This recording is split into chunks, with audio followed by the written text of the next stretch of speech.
Y voy directamente a la palabra de Dios y voy a orar rápidamente. Señor, te damos gracias por este día, Padre. Te damos gracias porque eres santo, porque eres bueno, porque tu misericordia nos alcanza todos los días, Señor. Yo te pido, Padre, que nos des una mente abierta y un corazón enseñable a lo que tú tienes para hoy, porque yo no sé cuál fue la razón, pero tú sí la sabes de por qué estoy dando este mensaje. Tal vez es para alguien o, nuevamente, tal vez es para todos nosotros, Señor. Te alabamos y te bendecimos y oramos esto en el nombre de Jesús. Amén. Entonces, el primer punto, empezamos directamente con la palabra de Dios. Dice ahí, número 1, las pruebas producen madurez. Santiago 1, del 1 al 4, es el primer punto de 12 versículos. Y dice la palabra de Dios: Santiago, siervo de Dios y del Señor Jesucristo, a las 12 tribus que están en la dispersión. Salud. Hermanos míos, tened por sumo gozo cuando os halléis en diversas pruebas, sabiendo que la prueba de vuestra fe produce paciencia. Mas tenga la paciencia su obra completa, para que seáis perfectos y cabales, sin que os falte cosa alguna. Entonces, ¿cuál es el contexto de este pasaje? Santiago, que es el hermano menor de Jesús, escribe esta carta a los creyentes judíos dispersos fuera de Jerusalén. Cuando yo estoy leyendo el contexto, yo ya sabiendo que Santiago era el hermano de Jesús, digo yo, pobre Santiago, qué presión tuvo este niño creciendo. El hermano mayor de Jesús. Imagínense a la mamá y el papá cada vez que Santiago hacía algo que no debía hacer y le decían, ¿por qué no puedes ser como tu hermano mayor? ¿Cuál es esa presión, verdad? Él era perfecto. Pero bueno, el punto es que Santiago le está escribiendo a los judíos en el exilio, en la diáspora. Muchos de ustedes el día de hoy tuvieron la oportunidad de nacer en Estados Unidos, por ende son ciudadanos americanos. Pero muchos de nosotros el día de hoy vivimos en Estados Unidos, pero no somos ciudadanos americanos porque nuestra ciudadanía es de otro país. Muchos de nosotros de alguna u otra forma podemos conectarnos con la diáspora judía. Entonces, usted es la diáspora mexicana, chilena, argentina, peruana, de Nicaragua, de donde sea que venga, ¿verdad? Somos la diáspora, estamos en un lugar viviendo que no es nuestro lugar de nacimiento. Entonces, a esos judíos les está escribiendo Santiago, aquellos que están dispersos. En medio de esa realidad no les ofrece consuelo superficial, sino una perspectiva profundamente teológica. Las pruebas no son obstáculos accidentales, sino instrumentos soberanos en las manos de Dios para formar su carácter. El propósito de esta carta era enseñarles cómo vivir una fe auténtica en medio de la adversidad, mostrando que la verdadera espiritualidad no se evidencia en la ausencia de problemas, sino en una vida firme, madura y dependiente de Dios en medio de ellos. Literalmente, estos judíos que estaban ya fuera de Israel, ya Jesús se había ido, estaban siendo perseguidos. Ahora, yo no sé si usted ha sido perseguido alguna vez porque se robó algo, espero que no. O que haya tenido una patrulla detrás suyo, la sirena, espero que no. Pero debe ser algo terrible. Saber que alguien lo está persiguiendo a uno y no sabe lo que va a pasar. Eso era lo que estaban experimentando los judíos, porque era Roma el que los estaba persiguiendo. Entonces tenían presión, tenían depresión, tenían ansiedad, por supuesto que sí. Entonces por eso les está escribiendo esta carta. Dice ahí que hay pruebas. Las pruebas son presiones, aflicciones, dificultades. Ahora, puede ser que el día de hoy usted no esté pasando por ninguna dificultad ni ningún problema real. Y qué bueno. Pero se va a conectar con esta carta y con esta prédica porque en el pasado tal vez sí ha tenido problemas. Y el que me venga a desafiar a decir que nunca ha tenido problemas, pues no le voy a creer. Porque de una u otra forma, tal vez el día de hoy no los está teniendo, pero los ha tenido en el pasado. Como niño, como adolescente, como adulto, como esposo, como esposa. ¿Qué problemas ha tenido usted en el pasado? Puede ser que usted el día de hoy me diga, gracias a Dios no tengo ningún problema, ninguna situación económica, ninguna situación emocional, y todo está bien en mi vida. Bueno, pues entonces esta prédica lo va a preparar para lo que viene, porque van a venir problemas algún día. El hecho de que hoy esté experimentando prosperidad y felicidad no quiere decir que en el futuro cercano o lejano no vaya a tener problemas o alguna crisis de alguna forma. Entonces ahí se habla de paciencia. Hipomone es la palabra en griego. Significa, oigan esto, la paciencia literalmente en griego, la palabra hipomone significa resistencia bajo presión o bajo peso. La palabra paciencia es que yo tengo que resistir algo, lo tengo que llevar cargando. En este caso, muchas veces la paciencia es esperar. Simplemente esperar. Y eso es algo que a veces nos cuesta. Y dice ahí por sumo gozo. Sumo significa que tener máximo gozo. ¿Cómo, Santiago? ¿Cómo? ¿Cómo yo voy a tener gozo por lo mal que estoy? ¿Cómo yo voy a tener gozo por las cosas malas que le están pasando a mis hijos, a mi familia? Me quedé sin trabajo. Y yo leo la palabra y esto es contracultura, es contraproducente. Porque lo que Santiago le dice a la diáspora judía y nos dice a nosotros es que si te quedas sin trabajo, tenlo por sumo gozo. No tiene sentido esto. Con ojos naturales, con sentido común, lo primero que yo voy a hacer es deprimirme y empezar a buscar trabajo. Obviamente, ¿verdad? No me voy a quedar sentado. Como me dijo un amigo profesional en Costa Rica, que es ingeniero, hermano, necesito que ore por mí porque no he encontrado trabajo. Y ya llevo como 3 semanas. Y yo, bueno, no es tanto, pero sí, hay que orar. Ya empezaste a mandar currículums, resúmenes. Me hace no. Y yo, entonces, sí, yo puedo orar por ti, pero tienes que empezar a enviar. Porque dice la palabra, no, y esto no es un versículo, pero tiene sentido. Orando y con el mazo dando. Sí, está bien, vamos a orar para que el Señor te abra la puerta, pero tu responsabilidad es que si quieres un trabajo en ingeniería, empieza a mandar currículums y resúmenes, porque ahí sentado en la cama, jugando PlayStation, no va a llegar el gerente de una compañía a tocar el timbre de tu casa y decir, ¿aquí hay algún ingeniero buscando trabajo? No, eso no va a pasar. Entonces hay que ser responsable, porque las pruebas son diversas, son de muchos colores. Hay sufrimiento, hay pérdida, incertidumbre, hay presión. Todo está bajo la soberanía de Dios. No debes disfrutar de las pruebas. En realidad no estamos para disfrutarlas y disfrutar del dolor, sino entender cuál es el propósito de ese dolor. Esa es la diferencia. Las pruebas no son al azar, son diseñadas por Dios. Las pruebas en la vida cristiana no destruyen, las pruebas construyen. Las pruebas no son finales, son temporales. ¿Y a qué se refiere? Si hay un hombre que ha estado en depresión por 30 años y está medicado y está en un asilo.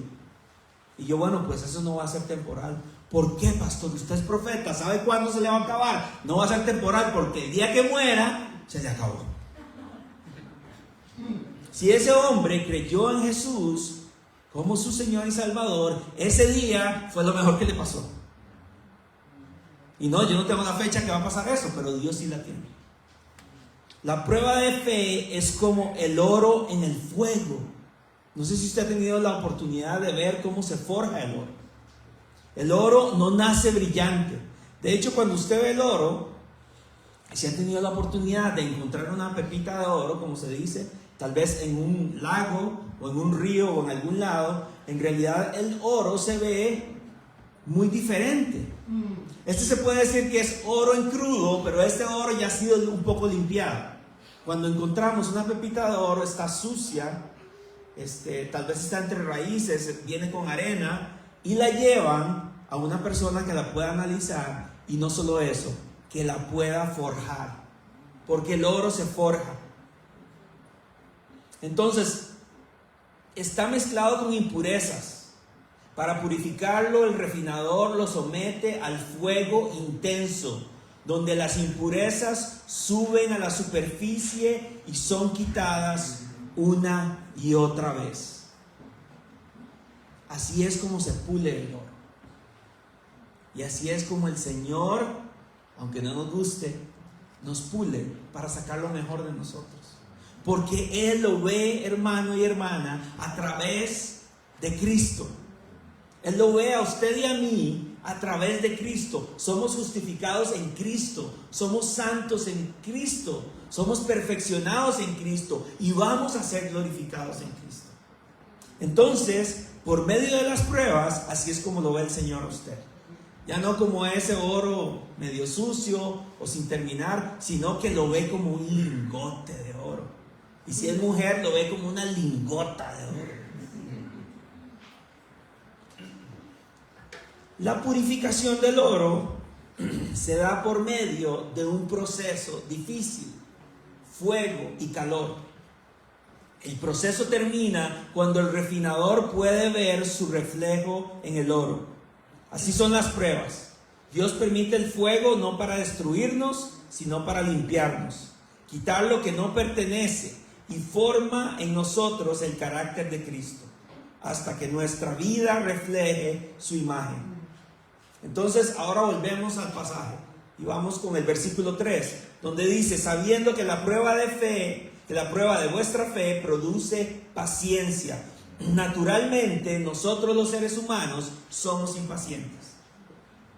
Es normal, es parte de nuestro carácter, es parte de nuestro ser.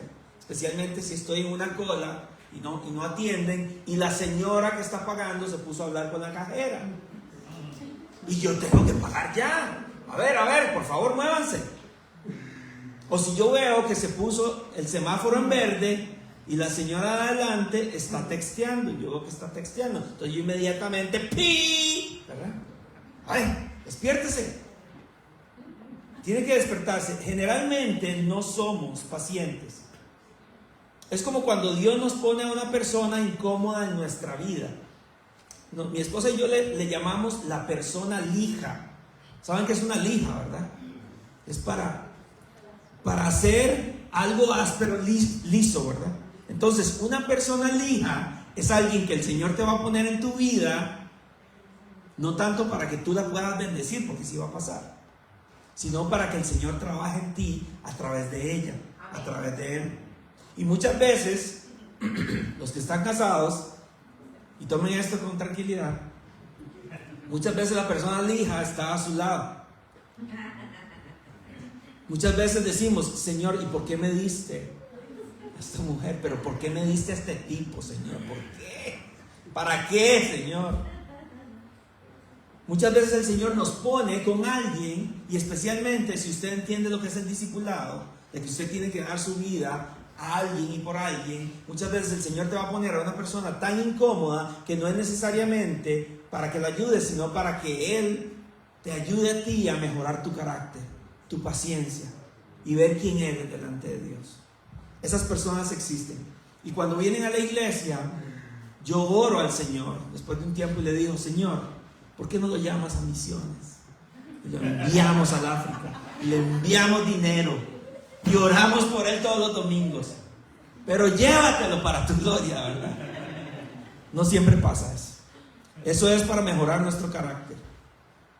Luego dice el pasaje: mas tenga la paciencia su obra completa. Eso implica: no resistas el proceso, no apresures el proceso, no escapes el proceso, porque Dios no solo quiere sacarte de la prueba, quiere transformarte en medio de la prueba. Jesús fue probado en todo, pero sin pecado. Él vivió la vida sin mancha que no podías vivir, murió la muerte que tú merecías, soportando la cruz, no para quitar todas tus pruebas, sino para darles un propósito a las pruebas que Él te pone en tu vida. Es con un propósito. Dios pone pruebas. Y veamos solamente una lista no exhaustiva, y pongo solamente estos nombres porque son los más famosos, de hombres a los que Dios les probó la fe.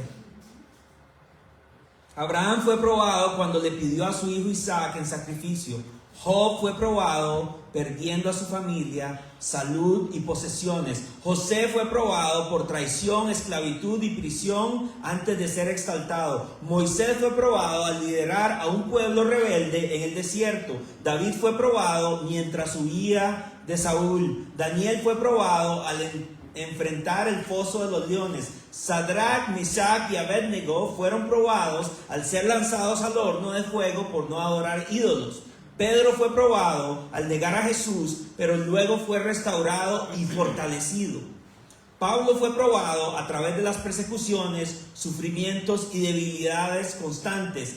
Jesús fue probado en el desierto por Satanás en toda su vida, permaneciendo sin pecado. Entonces, las historias están ahí, no solamente para decir, mira qué bonita, se la voy a contar al niño de 10 años.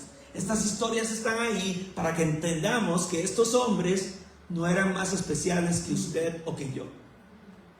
Ellos tuvieron pruebas. Lo que pasa es que las pruebas de ellos están descritas aquí. Mis pruebas están en mi corazón, en mi mente. Y las sabrán los amigos, las sabrá el pastor, algún confidente, alguna hermana a la que le cuento mis cosas. Pero estos hombres no son mejores que nosotros. Simplemente fueron escogidos y usados por Dios con un propósito divino para que nosotros pudiéramos leer la vida de ellos y para que sobre todo nos reflejáramos en ellos. Entonces, deja de preguntar ¿por qué a mí? Pero ¿por qué a mí? ¿Por qué? ¿Por qué yo? Como si yo fuera tan especial. ¿Por qué no? Diría yo.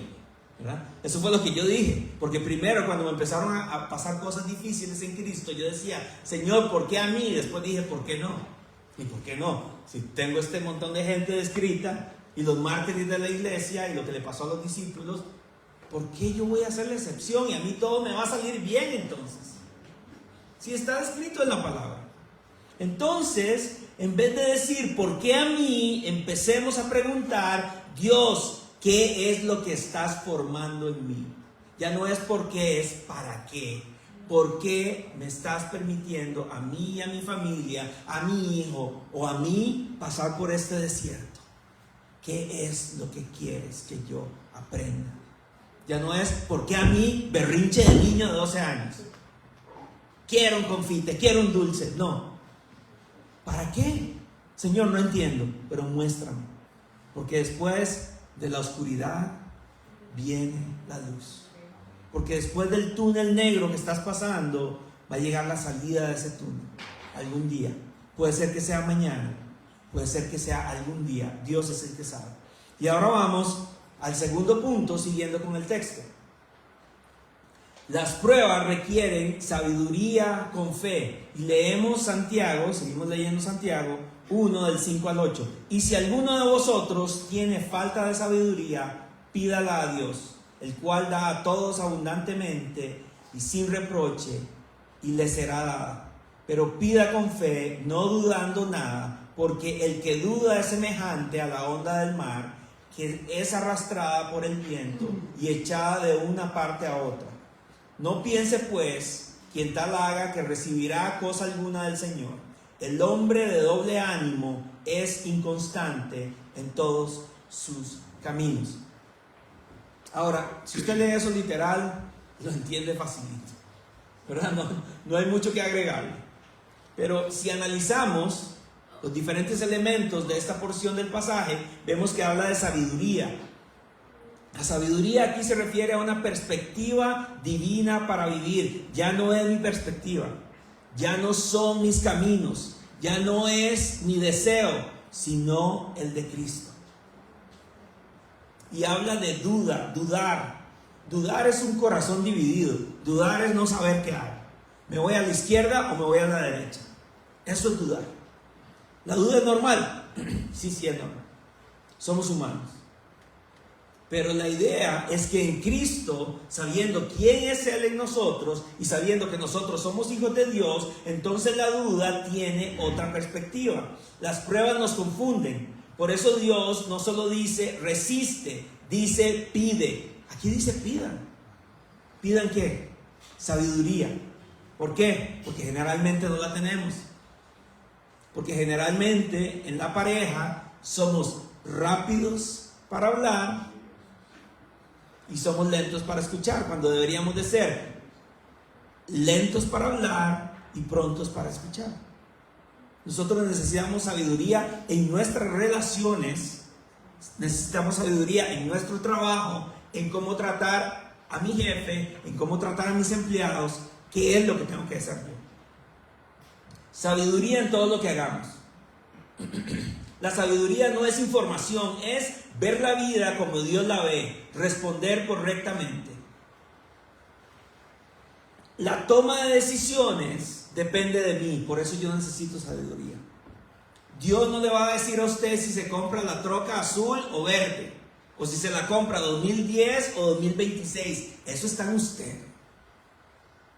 El Señor no va a mandar un ángel en la noche a decirte, sí, te mereces la troca nueva, ve y cómprala. Esa es su decisión. Pero después resulta que ese auto nuevo que todo el mundo me alaba y en el barrio todo el mundo dice, wow, qué lindo, me está causando problemas, porque no me alcanza. Y ya no puedo salir a comer y ya no puedo hacer cosas porque tengo un carro nuevo. Entonces ahí vienen a la iglesia o piden oración para que el Señor lo saque del problema financiero en el que usted se metió.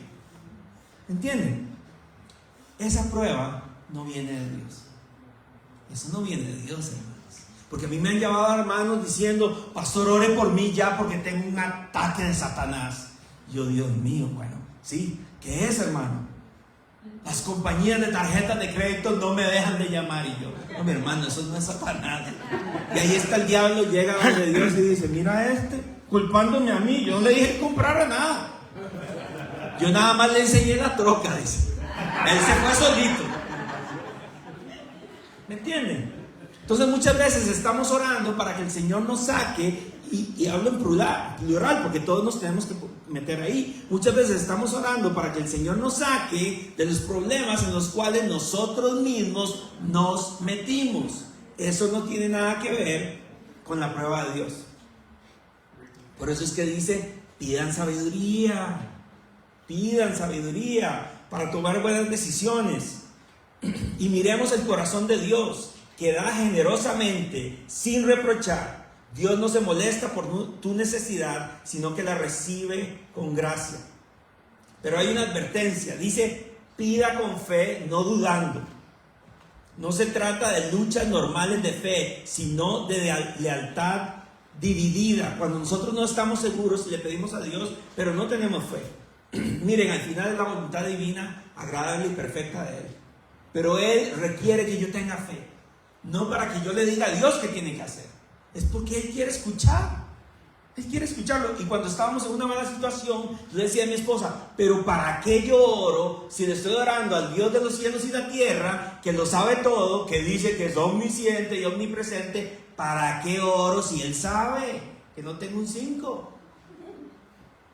Y entonces mi esposa me vuelve a ver y dice, porque la Biblia dice que hay que hacerlo. Y yo, sí, muy fácil, ¿verdad?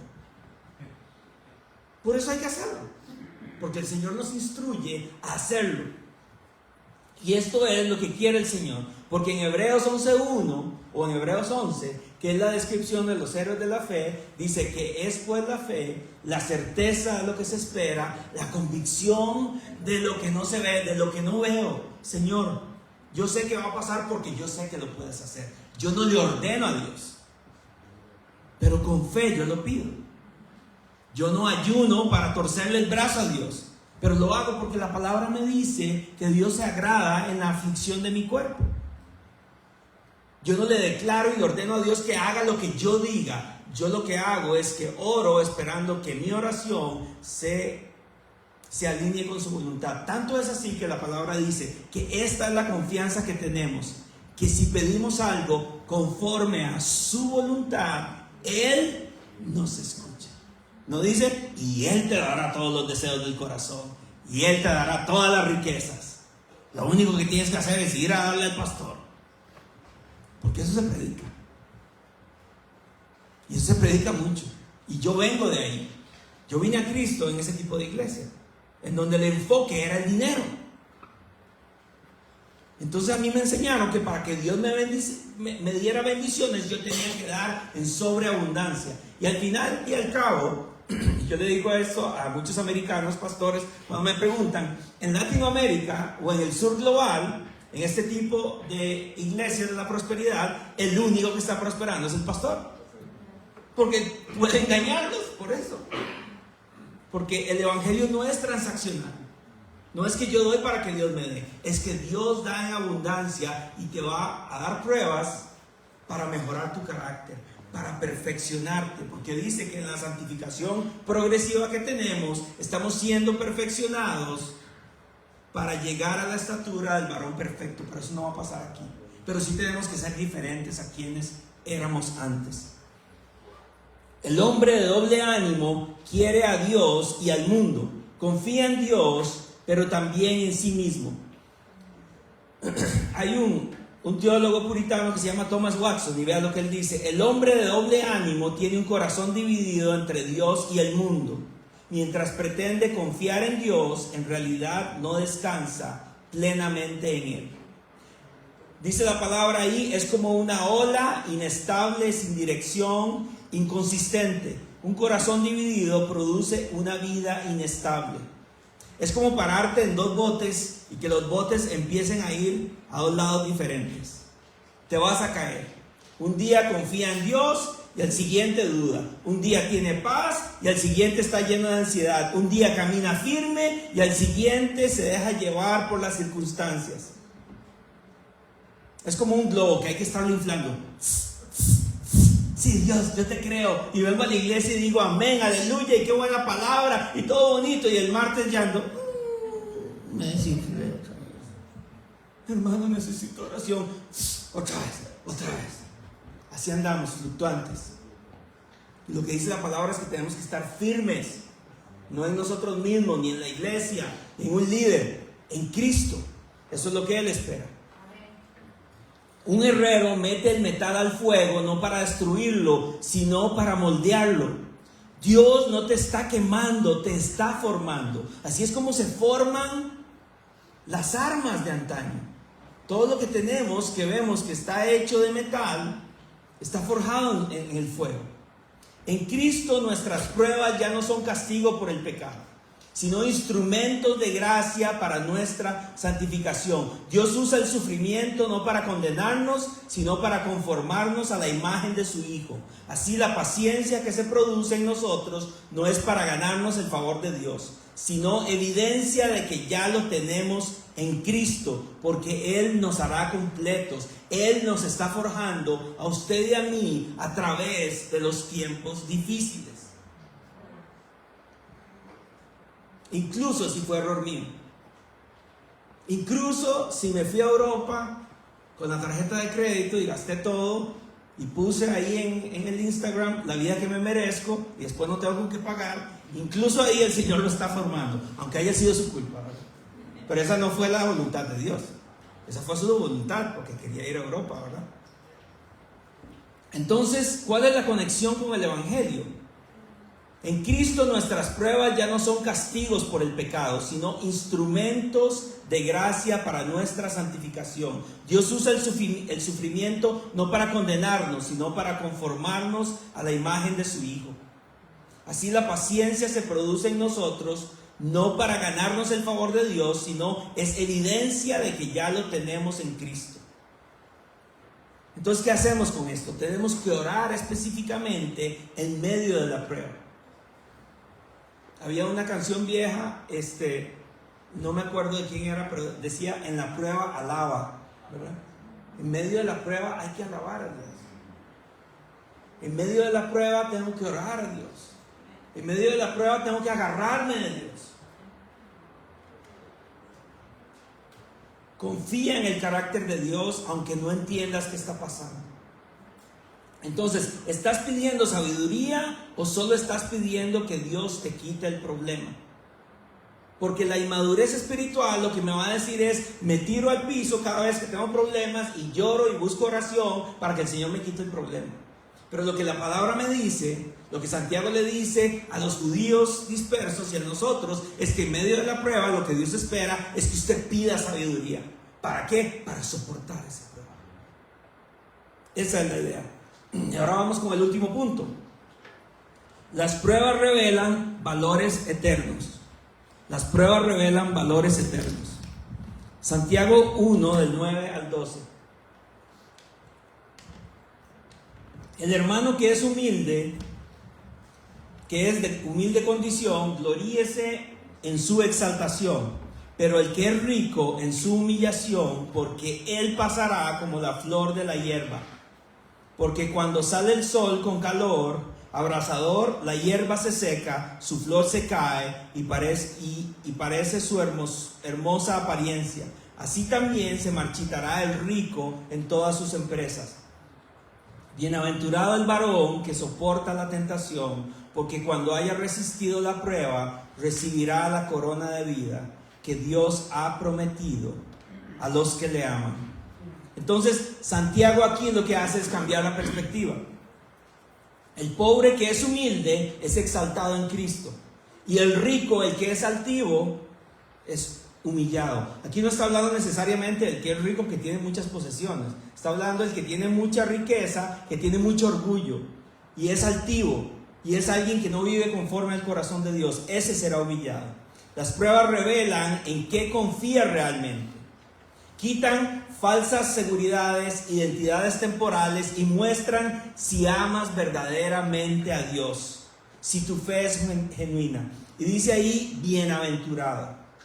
Bienaventurado el que persevera. Si hacemos la exégesis de que lo que significa la palabra bienaventurado es verdaderamente bendecido por Dios.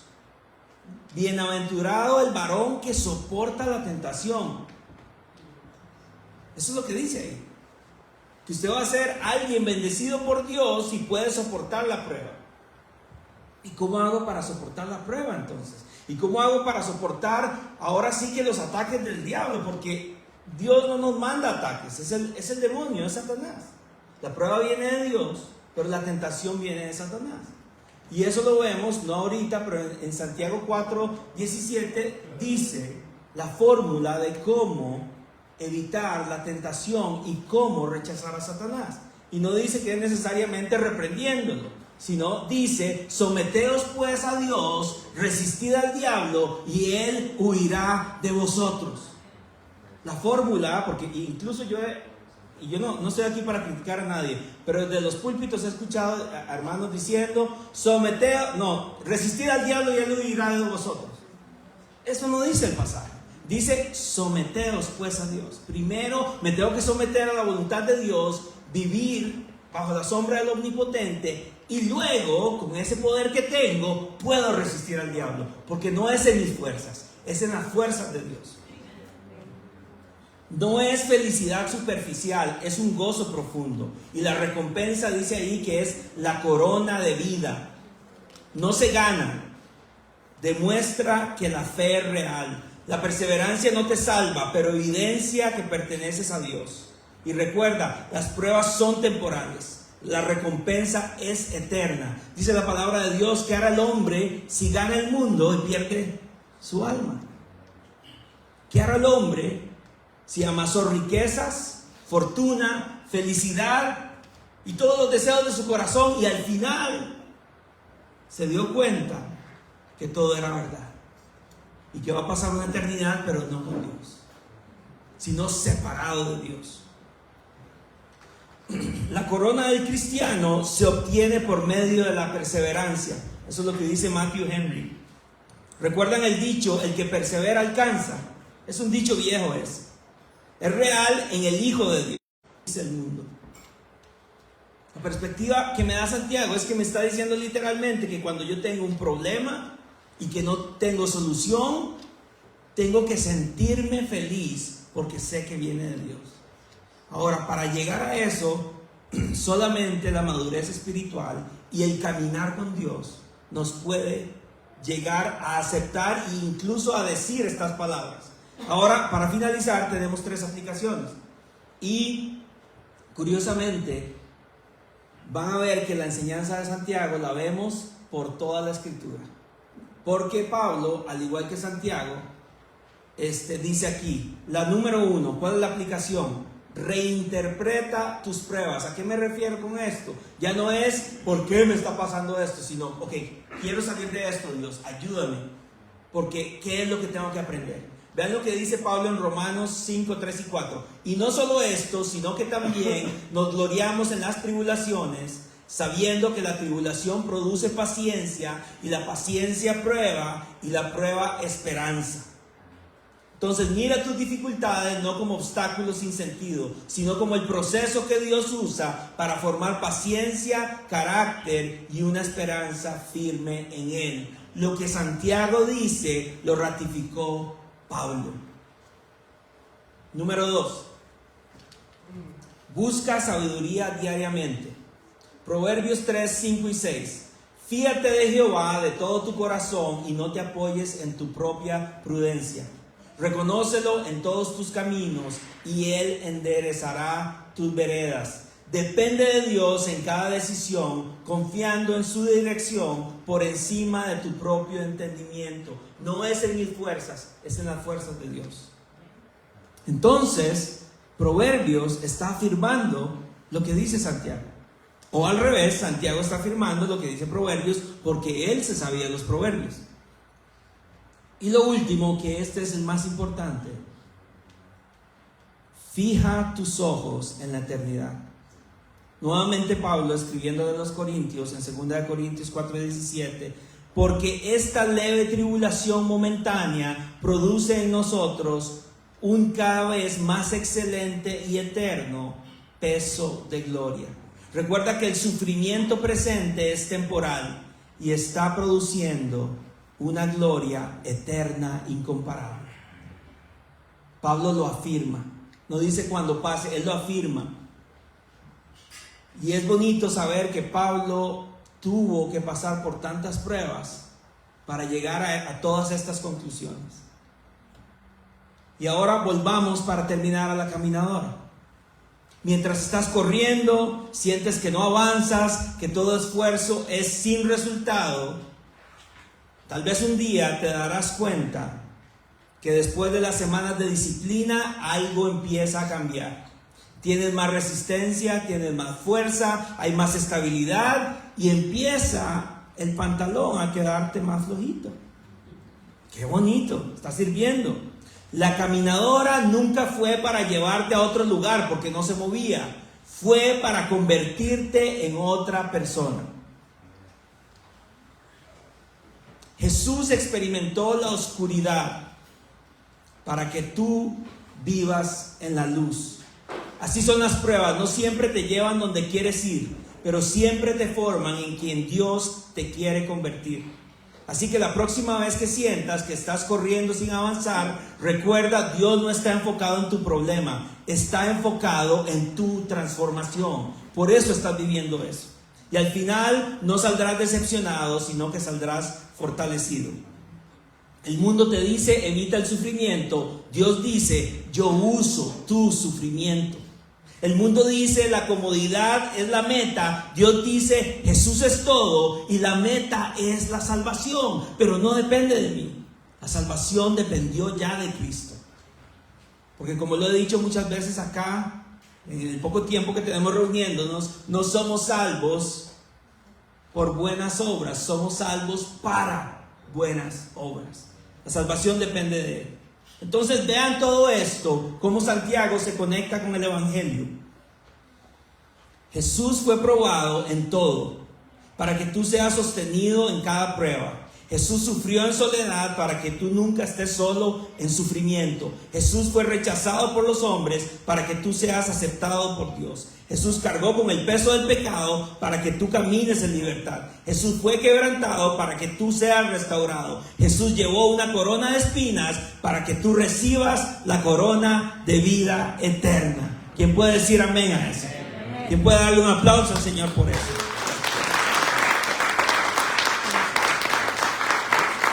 Entonces, hermanos, no desperdicien sus pruebas. Ya no pregunten por qué a mí, pregunten para qué. Permite que profundice tu fe Afirmen tu caminar, enfoquen tu mirada en Cristo, porque al final la fe que es probada es la fe que permanece. Y estamos acá en la iglesia para animarnos los unos a los otros, para crecer los unos a los otros, para aprender de Dios a través de su palabra. A eso venimos, a adorarle y a ser confrontados con la palabra.